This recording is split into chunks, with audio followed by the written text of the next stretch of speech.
A woman convicted of a federal crime in connection with that civil rights protest in 2020 has a chance of overturning that judgment. This incident happened in May of the year during a protest in downtown Mobile, not long after the killing of George Floyd in Minneapolis. Tia Pugh smashing the window of a Mobile police cruiser with a baseball bat. Yeah, but now an appeals court is set to hear arguments. Fox 10 News investigative reporter Brendan Kirby now joining us live here in studio. And Brendan, this is pretty unusual.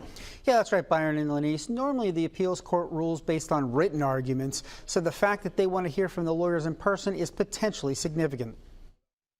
During the May 31st, 2020 protest over the police killing of George Floyd, a crowd forms near a police line set up at the on-ramp to Interstate 10 on Water Street.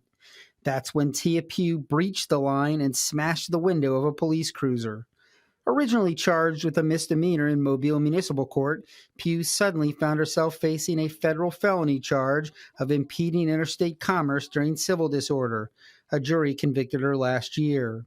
But Pugh appealed on a variety of grounds, including an attack on the constitutionality of the Vietnam War-era law. There's different grounds. One is that it was overly broad. It's really attacking the statute, not necessarily what she did. But prosecutors argue that the law seeks to protect interstate travel and commerce, and that Pugh's actions could have disrupted the busy I-10 corridor. Prosecutors writing in a court filing, quote, "As Pugh's case illustrates, civil disorders also threaten the channels of commerce and endanger persons and goods in commerce. Even if some cases could be close, Pugh's is not. The statute is not facially invalid." The Justice Department used this law repeatedly against protesters during civil disturbances that gripped America in the wake of Floyd's death at the hands of police. Some of the January 6th Capitol rioters also have been charged under the law. So this appeal could affect a large number of people, and defense attorney Gordon Armstrong tells me he believes that it is the first appeals court to take up the issue. That's why I think they want to hear from the lawyers on this. It's a pretty significant issue. As for Pugh herself, the ruling won't affect her freedom.